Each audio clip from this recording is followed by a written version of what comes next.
नमस्कार, जय हिंद, वंदे मातरम दोस्तों। स्वागत है आप सभी का हमारे यूट्यूब चैनल स्टडी पॉइंटर्स में। और आज हम आपके लिए लेकर आ चुके हैं सोशल साइंस यानी कि सामाजिक विज्ञान के बहुत ही महत्वपूर्ण प्रश्न। और यहाँ पर हम टॉप 50 क्वेश्चन करने वाले हैं, लेकिन नाम के ये केवल टॉप 50 हैं। इसमें जो 4 ऑप्शन हैं उनको भी यहाँ पर हम क्लियर करने वाले हैं। तो लगभग यहाँ पर हम अगर बात करें तो 50 क्वेश्चन हो गए, और इनटू में अगर 4 ऑप्शन कर लें तो लगभग 200 क्वेश्चन यहाँ पर हम कवर करने वाले हैं। ठीक है, तो एक तरीके से ये मैराथन क्लास होने वाली है। और जिन बच्चों का पेपर 16, 17, 18 मई को होने वाला है, तो उनके लिए ये जो क्लास है रामबाण सिद्ध होने वाली है। तो वीडियो को बहुत ही ध्यान से देखिएगा, और अच्छा लगे तो लाइक और शेयर जरूर कर देना। चैनल से पहली बार जुड़े हैं तो चैनल को सब्सक्राइब कर लीजिएगा, बेल आइकॉन को प्रेस कर लीजिएगा, जिससे कि आने वाली वीडियो का नोटिफिकेशन आपको समय से मिल सके। तो चलिए शुरू करते हैं आज का इम्पोर्टेंट लेक्चर। तो पहला क्वेश्चन आपके सामने यहाँ पर आ चुका है कि भूगोल का जनक किसे कहा जाता है। तो बताइएगा कि भूगोल का जनक किसे कहा जाता है। तो ये बच्चों कहा जाता है हिकैटियस को। ऑप्शन नंबर डी हमारा यहाँ पर राइट आंसर हो जाएगा। अगर बात करें एराटोस्थनीज की, तो भूगोल का एक जो शब्द होता है जियोग्राफ का, क्या शब्द होता है? जियोग्राफिका। ठीक है, ये जो शब्द है इसका सर्वप्रथम प्रयोग किसने किया था? तो ये किया था एराटोस्थनीज ने। ठीक है, दूसरा ऑप्शन दिया गया है कार्ल रेटर का। तो इनको क्या बोला जाता है? इनको जो है मानव भूगोल का पिता बोला जाता है। क्या बोला जाता है? मानव भूगोल का पिता किसे बोला जाता है? तो ये बोला जाता है बच्चों कार्ल रेटर को। अगर बात करें पेशल की, तो पेशल को भू आकृति का जन्मदाता कहा जाता है। ठीक है, क्लियर हो गए चारों ऑप्शन। नेक्स्ट क्वेश्चन है कि ग्रहों के गति का नियम जो है ये किसने दिया था? तो ग्रहों के गति का नियम किसने दिया था ये आपको बताना है। तो बहुत ही सिंपल क्वेश्चन है, ग्रहों की गति का नियम दिया था कैप्लर ने। ऑप्शन नंबर ए हमारा यहाँ पर राइट आंसर हो जाएगा। गैलीलियो की बात करें तो जड़त्व का नियम इसके द्वारा दिया गया था। ठीक है, कॉपरनिकस की अगर हम यहाँ पर बात करते हैं तो सौर मंडल की जो खोज है वो कॉपरनिकस ने की थी। और अगर बात करें कांट की, तो यहाँ पर भूगोल भूतल का अध्ययन इनके द्वारा किया गया था। क्लियर हो गया। नेक्स्ट क्वेश्चन है आपके सामने, सौर मंडल का जन्मदाता किसे कहा जाता है? तो बताइएगा कि सौरमंडल का जन्मदाता किसे कहा जाता है। तो ये बच्चों कहा जाता है किसको? सूर्य को। तो ऑप्शन नंबर डी हमारा यहाँ पर राइट आंसर हो जाएगा। बात करें चंद्रमा की, तो पृथ्वी का एकमात्र ये जो है प्राकृतिक उपग्रह है, कौन? चंद्रमा। शुक्र की बात करें तो सबसे अधिक जो चमकीला ग्रह होता है वो होता है आपका शुक्र। सबसे अधिक चमकीला ग्रह कौन सा होता है? शुक्र होता है। और शनि की अगर बात करें तो सबसे अधिक उपग्रहों वाला जो ग्रह है वह है आपका शनि। इसमें जो है 82 उपग्रह आते हैं। क्लियर। नेक्स्ट क्वेश्चन चलते हैं, देखते हैं। अगला प्रश्न है कि निम्नलिखित में से किसे भारतीय नेपोलियन कहा जाता है? तो भारतीय नेपोलियन किसे कहा जाता है ये आपको बताना है। बहुत ही सिंपल क्वेश्चन है। तो भारतीय नेपोलियन कहा जाता है किसको? समुद्रगुप्त को। तो ऑप्शन नंबर सी हमारा यहाँ पर समुद्रगुप्त राइट आंसर हो जाएगा। नेक्स्ट क्वेश्चन, अगला प्रश्न है कि त्रिपिटक ग्रंथ जो है वो किस धर्म से संबंधित है? बहुत ही अच्छा क्वेश्चन है। त्रिपिटक ग्रंथ जो है वो किससे संबंधित है? तो ये संबंधित है बच्चों बौद्ध धर्म से। तो ऑप्शन नंबर बी हमारा यहाँ पर राइट आंसर हो जाएगा। नेक्स्ट क्वेश्चन है कि हुमायूंनामा किसने लिखा है? तो हुमायूंनामा जो है ये किसके द्वारा लिखा गया है ये आपको बताना है। तो हुमायूंनामा लिखा गया है बच्चों किसके द्वारा? गुलबदन बेगम के द्वारा। ऑप्शन नंबर सी गुलबदन बेगम के द्वारा हुमायूंनामा लिखा गया है। और गुलबदन बेगम कौन थी? तो ये जो है हुमायूं की बहन थी, ये भी आप लोग याद रखिएगा। अगर बात करें अबुल फजल की, जो ऑप्शन नंबर ए में दिया गया है, अबुल फजल की अगर बात करें तो इसके द्वारा क्या लिखा गया है? अकबरनामा। अकबरनामा अगर आपसे पूछा जाए तो किसने लिखा है? अबुल फजल ने, या फिर इसी को जो है आईने अकबरी भी बोलते हैं। ठीक है, तो अबुल फजल आपका यहाँ पर आंसर हो जाएगा। अगर यहाँ पर बात करें ऑप्शन नंबर बी की, जो बदायूनी लिखा है यहाँ पर, तो बदायूनी ने क्या लिखा है? जो आपका मुंतकाफ अत तवारीख है ये लिखा गया है बदायूनी के द्वारा। क्लियर हो गया। चलते हैं आगे, नेक्स्ट क्वेश्चन देखते हैं। भारत में परमाणु शक्ति का केंद्र जो है वो कौन सा है ये आपको बताना है। तो भारत में जो परमाणु शक्ति का केंद्र है वो कौन सा है? तो वो है आपका Kalpakkam. Option number D Kalpakkam आपका राइट आंसर हो जाएगा। और ये कहाँ पर है? ये है आपका तमिलनाडु में। ठीक है, तमिलनाडु का आपको एक नृत्य बताना है। कौन सा फेमस है वहां का नृत्य? तो भरतनाट्यम। ठीक है, याद रखिएगा सभी लोग। और कमेंट बॉक्स में आपको आंसर देना है कि आंध्र प्रदेश का लोक नृत्य कौन सा है, ये आपको कमेंट बॉक्स में आंसर देना है। नेक्स्ट क्वेश्चन आपके सामने है, पृथ्वी एवं सूर्य के मध्य अधिकतम दूरी की स्थिति को किस नाम से जानते हैं? बहुत ही अच्छा क्वेश्चन है। अधिकतम दूरी यहाँ पर पूछी गई है। तो पृथ्वी और सूर्य के मध्य जो अधिकतम दूरी होती है, इसको बच्चों बोला जाता है अपसौर। अधिकतम से याद रखेंगे अपसौर। ठीक है, अपसौर क्या होता है कि 4 जुलाई को जब पृथ्वी सूर्य से अधिकतम दूरी पर होता है, तो इस घटना को बच्चों अपसौर बोला जाता है। क्लियर। अगर बात करें उपसौर की, तो उपसौर को क्या बोलते हैं कि ये जो होती है 3 जनवरी की डेट। ठीक है, 3 जनवरी को जब जो है सूर्य आपका पृथ्वी से निकटतम दूरी पर होता है, तो इसको बोला जाता है बच्चों उपसौर। क्लियर हो गया। तो अपसौर और उपसौर आप लोग यहाँ पर क्लियर कर लीजिएगा।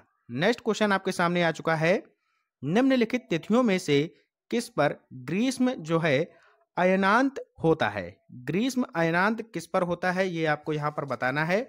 बहुत ही अच्छा क्वेश्चन है, काफी इंपॉर्टेंट है आपके लिए। बताइएगा इसका राइट आंसर क्या हो जाएगा? तो इसका राइट आंसर हो जाएगा बच्चों 21 जून। 21 जून इसका राइट आंसर हो जाएगा। अब 21 जून क्यों हो जाएगा? 21 जून को क्या हुआ था कि जो है सूर्य जो है कर्क रेखा पर लंबवत चमकता है या लंबवत होता है। ठीक है, इसके परिणाम स्वरूप जो उत्तरी गोलार्ध है हमारा, उसमें ये जो है 21 जून का यहाँ पर सबसे बड़ा दिन होता है। अगर बात करें 22 दिसंबर की, तो ये होता है सबसे छोटा दिन। ठीक है, ये सबसे छोटा दिन होता है क्योंकि 22 दिसंबर को सूर्य जो है वो मकर रेखा पर लंबवत चमकता है। क्लियर हो गया। और जो ये 2 डेट दी गई हैं 21 मार्च और जो है 23 सितंबर की, इस दिन जो है रात और दिन बराबर होते हैं। कब होते हैं? 21 मार्च और 23 सितंबर को। क्लियर हो गया। चलते हैं आगे, नेक्स्ट क्वेश्चन देखते हैं। अगला क्वेश्चन है कि सूर्य से पृथ्वी पर प्रकाश को आने में कितना समय लगता है? तो इसमें लगता है लगभग 8 minute 3 second. Clear. Next question है आपके सामने, निम्नलिखित में से कौन सी शीत महासागरीय धारा है, यानी कि ठंडी जल धारा यहाँ पर आपसे पूछी गई है? तो इसका राइट आंसर हो जाएगा क्या बच्चों? बेंगुला धारा। ये आपकी ठंडी जलधारा है और दक्षिण अटलांटिक महासागर की ये जो है ठंडी जलधारा के रूप में जानी जाती है। क्लियर। और बाकी जो ब्राजील जलधारा है और जो ये आपकी क्यूरेशियो है और गल्फ स्ट्रीम है, ये तीनों की तीनों आपकी ग्रीष्म जलधाराएं हैं। ठीक है, ये भी आप लोग याद रखिएगा, ये गर्म जलधारा है, ये भी आप लोग समझ लीजिएगा। क्लियर। चलते हैं आगे, नेक्स्ट क्वेश्चन देखते हैं। अगला प्रश्न है आपके सामने कि पृथ्वी की आंतरिक संरचना में क्रोड यानी कि कोर का निर्माण निम्न में से किन तत्वों द्वारा हुआ है, ये आपको बताना है। तो यहाँ पर हम आपको समझाने वाले हैं पृथ्वी के बारे में। पृथ्वी की आपने यहाँ पर जो है इमेज इस तरीके से देखी होगी। ठीक है, यहाँ पर इसको जो है 3 भागों में डिवाइड किया गया है। जो सबसे पहला भाग है इसको बोला जाता है भूपर्पटी। भूपर्पटी के नाम से इसको जो है यहाँ पर हम लोग जानते हैं, भूपर्पटी इसको बोला जाता है। और इसको जो है इसमें आता है आपका क्या? सियाल, यानी कि सिलिकॉन और एल्यूमिनियम। सिलिकॉन और एल्यूमिनियम आता है पहले जो भूपर्पटी आपका पार्ट होता है। ठीक है, दूसरा जो पार्ट होता है इसको बोला जाता है मेंटल। क्या बोला जाता है? मेंटल बोला जाता है। और इसमें आता है सियाल यानी कि सिलिकॉन आता है, और क्या आता है? मैग्नीशियम। इसको बोला जाता है सीमा, यानी कि सिलिका और मैग्नीशियम आता है दूसरी वाले भाग में। और तीसरा जो होता है इसको बोला जाता है क्रोड या इसको कोर बोलते हैं, और इसके अंतर्गत आता है निकिल और आयरन। ठीक है, निकिल और आयरन इसके अंतर्गत आता है, ये भी आप लोग याद रखिएगा। और इसी को जो है निफे भी बोला जाता है। ठीक है, यानी कि यहाँ पर आप लोग समझ चुके होंगे कि जो पहला होता है वो होता है भूपर्पटी, इसको बोला जाता है सियाल। नोट कर लीजिएगा, सियाल बोला जाता है। इसमें क्या आता है? सिलिका और एल्यूमिनियम। दूसरा जो भाग होता है इसको बोला जाता है क्या बच्चों? मेंटल बोला जाता है। ठीक है, क्लियर हो गया। इसमें आता है सिलिका और मैग्नीशियम। और जो तीसरा भाग होता है इसको क्रोड बोला जाता है या कोर बोलते हैं, और इसमें आता है निकिल और आयरन। ठीक है, इसको निफे बोलते हैं।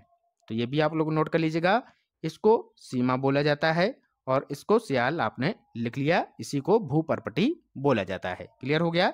चलते हैं आगे, नेक्स्ट क्वेश्चन देखते हैं। ऑपरेशन फ्लड संबंधित है, बहुत ही अच्छा क्वेश्चन। ऑपरेशन फ्लड आपको बताना है किससे संबंधित है? तो ये संबंधित है बच्चों दुग्ध उत्पादन से। ऑप्शन नंबर बी हमारा यहाँ पर राइट आंसर हो जाएगा। और इसकी जो शुरुआत हुई थी वो हुई थी 1970 में, 1970 ईस्वी में। और इसके जो संस्थापक थे इस परियोजना के वो थे कौन? वर्गीज कुरियन जी, जिन्होंने गुजरात में अमूल यहाँ पर अमूल की स्थापना की थी। क्लियर? तो इसका राइट आंसर हो जाएगा दुग्ध उत्पादन। नेक्स्ट क्वेश्चन आपके सामने है, सिकंदर लोदी ने किस नगर की स्थापना की थी? बताइएगा, सिकंदर लोदी ने किस नगर की स्थापना की थी? तो ये की थी बच्चों आगरा की। कब की थी? 1504 ईस्वी में। बहुत ही अच्छा क्वेश्चन है, याद रखिएगा सभी लोग। नेक्स्ट क्वेश्चन आपके सामने दिया है कि भोजन में सबसे अधिक कैलोरी किसमें होती है? बताइएगा कि भोजन में सबसे अधिक कैलोरी किसमें पाई जाती है? तो ये पाई जाती है बच्चों वसा में। Option number A will be your right answer. Next question, भारतीय इतिहास में स्वर्ण युग जो है वो किस काल को कहते हैं? बहुत ही अच्छा क्वेश्चन है। और कैसे याद रखेंगे? स्वर्ण काल यानी कि गोल्ड, ठीक है, इसको गोल्ड बोल सकते हैं। तो गोल्ड से यानी कि गा आ रहा है, यानी कि गुप्त काल। ऑप्शन नंबर सी गुप्त काल को स्वर्ण युग बोला जाता है। क्लियर हो गया? नेक्स्ट क्वेश्चन है, रामकृष्ण मिशन की स्थापना किसने की थी? रामकृष्ण मिशन की स्थापना किसने की थी, ये आपको बताना है। तो रामकृष्ण मिशन की स्थापना बच्चों की थी किसने? स्वामी विवेकानंद जी ने। कब की थी? 1897 में। कहां पर की थी? कलकत्ता में की थी। क्लियर हो गया?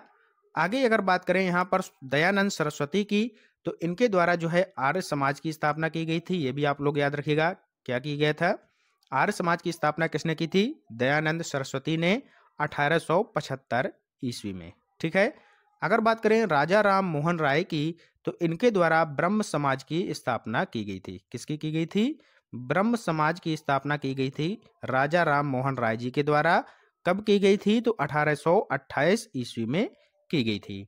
दादा भाई नौरोजी की बात करें तो ब्रिटिश सार्वजनिक सभा इनके द्वारा आयोजित की गई थी 1843 ईस्वी में। क्लियर हो गया? चलते हैं आगे, नेक्स्ट क्वेश्चन देखते हैं। कुल अक्षांशों की संख्या कितनी है? तो कुल अक्षांशों की संख्या होगी आपकी 180। ऑप्शन नंबर सी हमारा यहां पर राइट आंसर हो जाएगा। अगर देशांतर पूछा जाता तो 360 आपका राइट आंसर हो जाता। क्लियर है? नेक्स्ट क्वेश्चन है, एक देशांतर को पार करने में दो स्थानों के स्थानीय समय के बीच कितना अंतर होता है? तो इसमें अंतर कितना होता है? इसमें होता है बच्चों 4 मिनट का अंतर। ऑप्शन नंबर डी यहां पर राइट आंसर हो जाएगा। अगला प्रश्न आपके सामने है कि वायुमंडल में सबसे अधिक मात्रा में कौन सी गैस पाई जाती है? बहुत ही सिंपल क्वेश्चन है। तो वायुमंडल में सबसे अधिक जो गैस पाई जाती है वो पाई जाती है नाइट्रोजन, 78%। ठीक है। और इसके बाद आता है नंबर ऑक्सीजन का, ये लगभग 21% पाई जाती है, ये भी आप लोग याद रखिएगा। फिर नंबर आता है आर्गन का, ये पाई जाती है लगभग 0.93%। और फिर आता है कार्बन डाइऑक्साइड का, ये पाई जाती है लगभग 0.04%। ठीक है, ये भी आप लोग याद रखिएगा। नेक्स्ट क्वेश्चन बहुत ही अच्छा क्वेश्चन है, कौन सा देश दक्षेस का सदस्य नहीं है? तो नहीं है यहां पर पूछा गया है, ये आपको यहां पर ध्यान देना है। तो सबसे पहले आपको बता दें कि दक्षेस क्या है, यानी कि जो सार्क कौन कौन से देश आते हैं इसके अंतर्गत। तो जो आपका दक्षेस है इसकी स्थापना बच्चों हुई थी 1985 में। 1985 में दक्षेस की स्थापना हुई थी।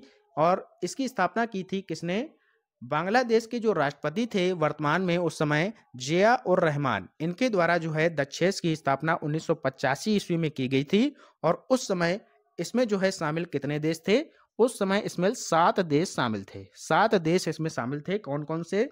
एक तो अपना भारत था, ठीक है, एक भारत था, एक पाकिस्तान था, एक आपका बांग्लादेश था, ठीक है, 3 हो गए। इसके बाद बात करें तो श्रीलंका भी था, श्रीलंका। इसके बाद बात करें तो नेपाल था। कितने हो गए अब? 1 2 3 4 5 हो गए। नेपाल तो हो गया, ठीक है। इसके बाद आपका हो जाएगा मालदीव, मालदीव हो गया, ठीक है। अब एक और बचा, एक कौन सा छूट रहा है याद करिएगा? हाँ, भूटान। तो भूटान एक हो गया, ठीक है, भूटान। तो ये 7 देश उस समय शामिल थे। लेकिन अब वर्तमान में इसमें जो है एक देश और शामिल हो गया है, उसका नाम है अफगानिस्तान, ठीक है। तो अफगानिस्तान अब यहाँ पर इसमें शामिल हो गया है। तो इस तरीके से अब वर्तमान में इसमें 8 देश हो चुके हैं। क्लियर। अब यहाँ पर क्वेश्चन की बात कर लेते हैं। क्वेश्चन क्या पूछ रहा है कि दक्षेस का सदस्य नहीं है। क्वेश्चन पूछ रहा है कि दक्षेस का सदस्य नहीं है। अफगानिस्तान तो अभी बन चुका है 8वां देश, ठीक है।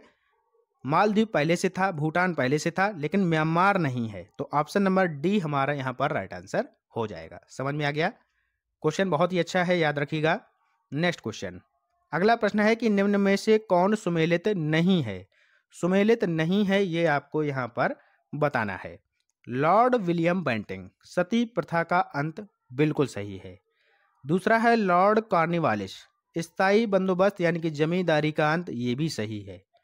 तीसरा ऑप्शन दिया गया है कि लॉर्ड कैनिंग 1857 की क्रांति के समय गवर्नर जनरल थे, बिल्कुल सही है। लॉर्ड डलहौजी, सहायक संधि प्रणाली का अंत, ये गलत है। सहायक संधि प्रणाली का जो अंत है ये किया था लॉर्ड वेलेजली ने। किसने किया था? Lord Wellesley. नोट कर लीजिएगा, लॉर्ड वेलेजली इसका राइट आंसर हो जाएगा। और विलय जो विलय नीति है उसका संबंध हो जाएगा लॉर्ड डलहौजी से। तो ऑप्शन नंबर डी यहाँ पर सही नहीं है, ये राइट आंसर हो जाएगा। नेक्स्ट क्वेश्चन है आपके सामने, कर्क रेखा भारत के कितने राज्यों से होकर गुजरती है। बच्चों वाला क्वेश्चन है, किसी को भी ये क्वेश्चन गलत नहीं करना है। तो ये टोटल 8 राज्यों से होकर गुजरती है। कौन कौन से राज्य हैं सभी लोग बताइएगा, कौन कौन से राज्य हैं। एक तो हो जाएगा आपका राजस्थान, गुजरात हो जाएगा, मध्य प्रदेश हो जाएगा, ठीक है। उसके बाद आपका छत्तीसगढ़ हो जाएगा, फिर आपका झारखंड हो जाएगा, ठीक है। उसके बाद आपका पश्चिम बंगाल हो जाएगा, वेस्ट बंगाल, फिर आपका त्रिपुरा हो जाएगा, फिर आपका मिजोरम हो जाएगा, ठीक है। तो ये 8 राज्यों से होकर गुजरती है। नेक्स्ट क्वेश्चन आपके सामने है, विश्व की सबसे बड़ी खारे पानी की झील कौन सी है, बताइएगा। विश्व की सबसे बड़ी खारे पानी की झील कौन सी है। तो ये हो जाएगी बच्चों कैस्पियन सागर। ऑप्शन नंबर बी यहाँ पर राइट आंसर हो जाएगा। अगर बात करें सुपीरियर झील की, तो ये जो है ताजे पानी की झील बोली जाती है। ताजे पानी की झील अगर आपसे पूछी जाए तो कौन सी हो जाएगी? सुपीरियर झील।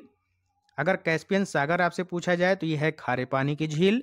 नेक्स्ट यहाँ पर लिखा है बैकाल झील, ठीक है। ये है सबसे विश्व की सबसे गहरी झील, इसके नाम से ही डर लगता होगा, बैकाल, ठीक है।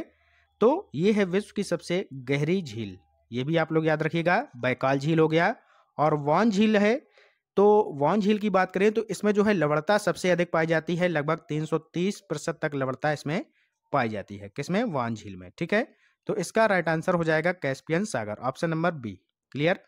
नेक्स्ट क्वेश्चन, आंधी, तूफान, मेघ गर्जन और वर्षा किस मंडल में होती है, बताइएगा।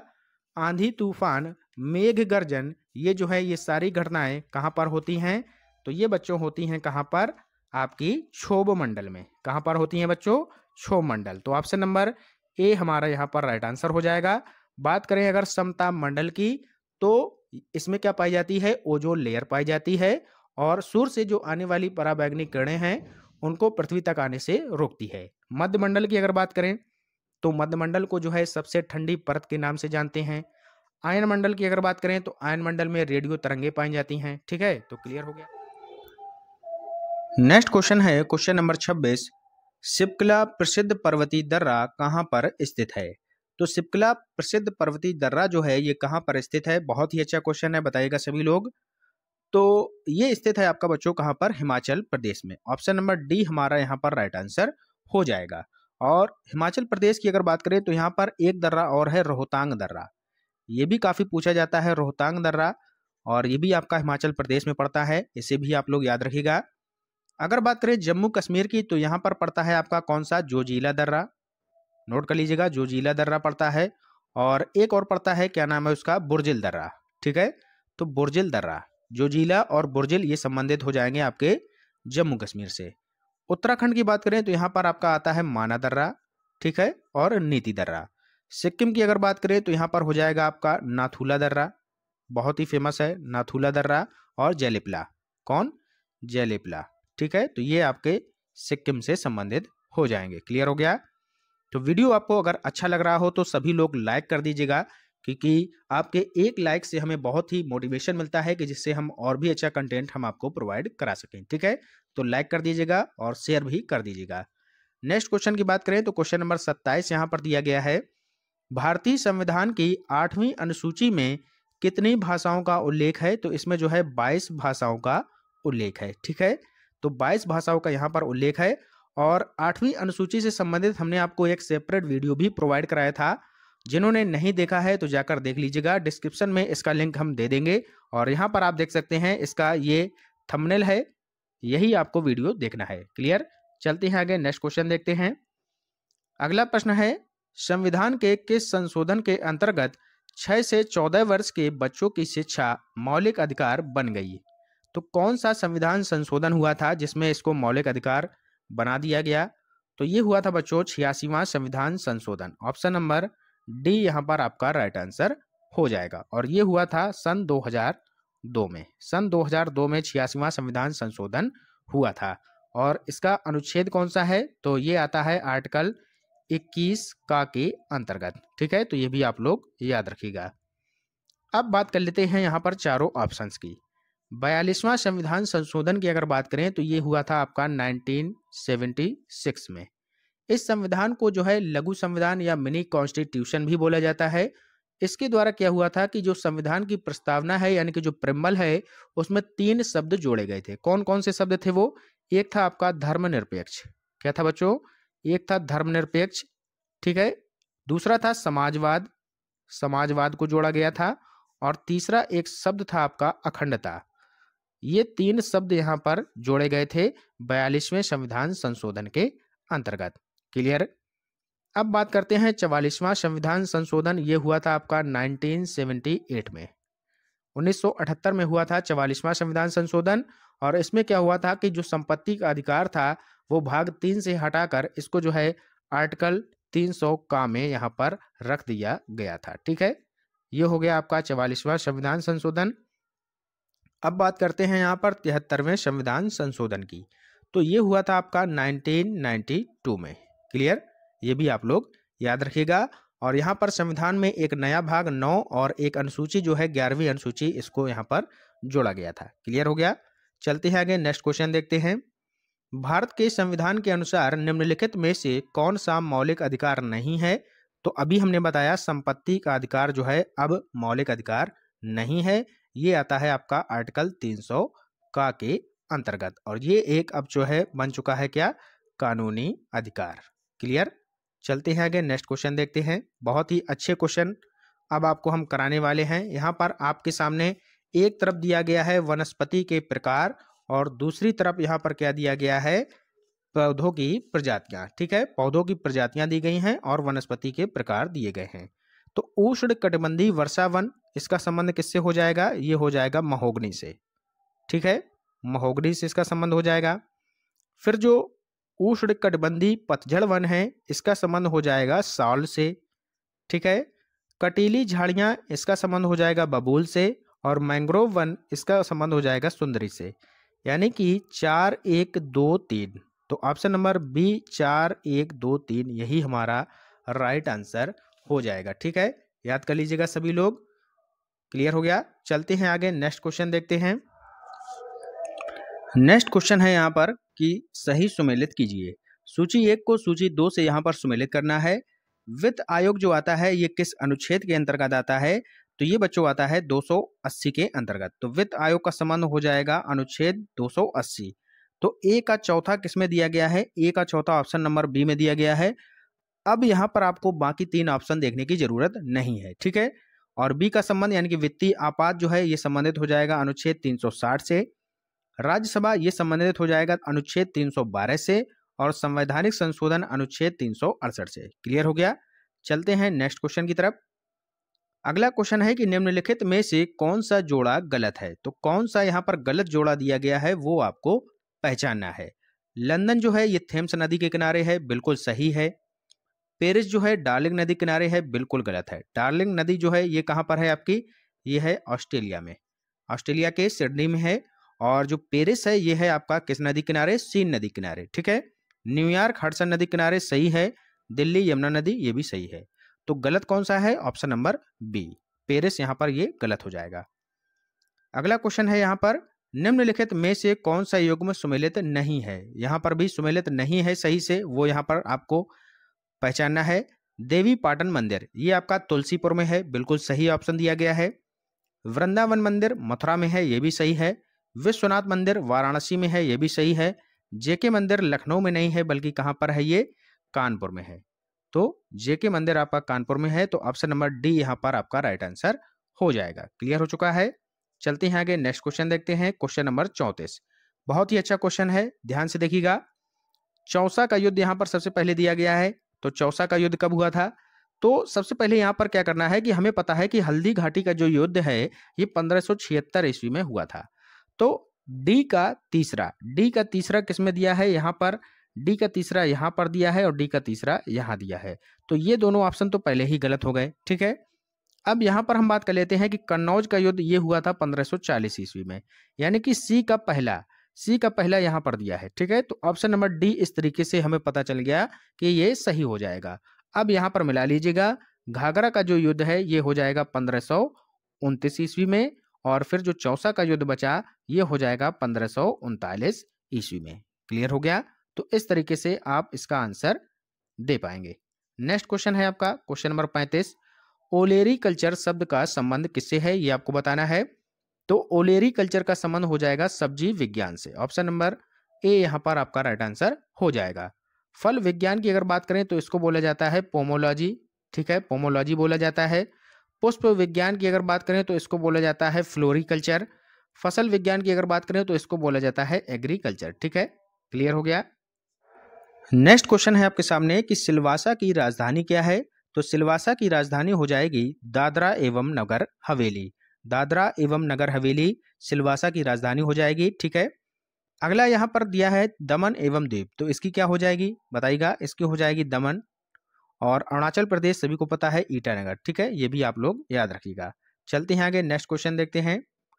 अष्टाध्यायी के लेखक कौन थे? ये आपको बताना है कि अष्टाध्यायी के लेखक कौन है, ये आपको बताना है।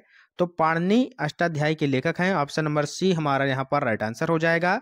अगर बात करें वेदव्यास की, तो वेदव्यास ने क्या यहाँ पर लिखा है? महाभारत को लिखा है। और रामायण को किसने लिखा है? तो ये लिखा है वाल्मीकि ने, ठीक है, रामायण, ये भी याद रखिएगा। और वेदव्यास महाभारत। बहुत ही अच्छे क्वेश्चन है ये, सभी क्वेश्चन आपके लिए मोस्ट इंपॉर्टेंट हैं। नेक्स्ट क्वेश्चन है आपके सामने, केंद्रीय औषधि एवं सुगंध पौधा संस्थान जो है ये कहाँ पर स्थित है? केंद्रीय औषधि एवं सुगंध पौधा संस्थान कहाँ पर स्थित है, ये आपको बताना है। तो ये बच्चों स्थित है आपका लखनऊ में। ऑप्शन नंबर डी यहाँ पर आपका राइट आंसर हो जाएगा। अगर यहाँ पर हम बात करें नई दिल्ली की, तो नई दिल्ली में है आपका भारतीय कृषि अनुसंधान संस्थान, ठीक है। अगर बात करें यहाँ पर हैदराबाद की, तो हैदराबाद में है आपका राष्ट्रीय भू भौतिक अनुसंधान संस्थान, ये भी याद रखिएगा।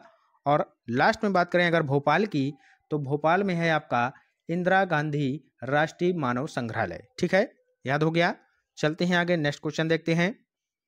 अगला क्वेश्चन है कि सही जोड़े बनाइए। शैलों के प्रकार एक तरफ दिए गए हैं, दूसरी तरफ उनके उदाहरण दिए गए हैं।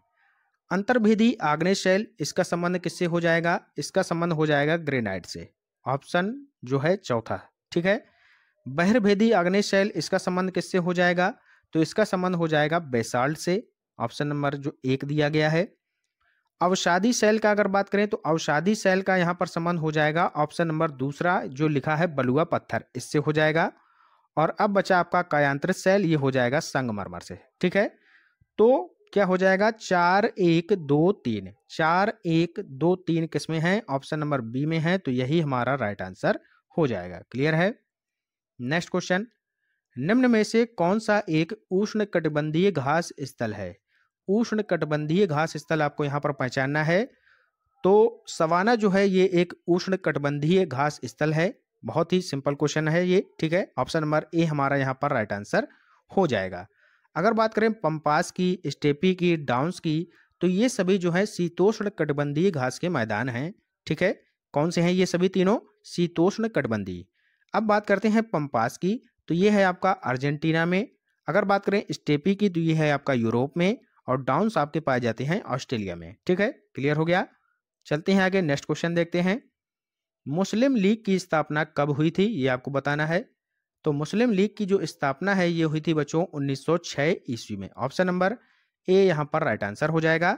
1907 की अगर बात करें तो कांग्रेस का जो सूरत अधिवेशन हुआ था ये हुआ था 1907 में। 1920 में आपका असहयोग आंदोलन हुआ था, ठीक है। 1930 में आपकी दांडी यात्रा हुई थी, ठीक है। तो ये आपके तीनों ऑप्शन क्लियर हो चुके हैं। क्लियर हो गया। नेक्स्ट क्वेश्चन है आपके सामने, भारतीय संविधान में राज्य के नीति निर्देशक तत्व कहाँ से लिए गए हैं? तो ये लिए गए हैं बच्चों आयरलैंड के संविधान से, ठीक है।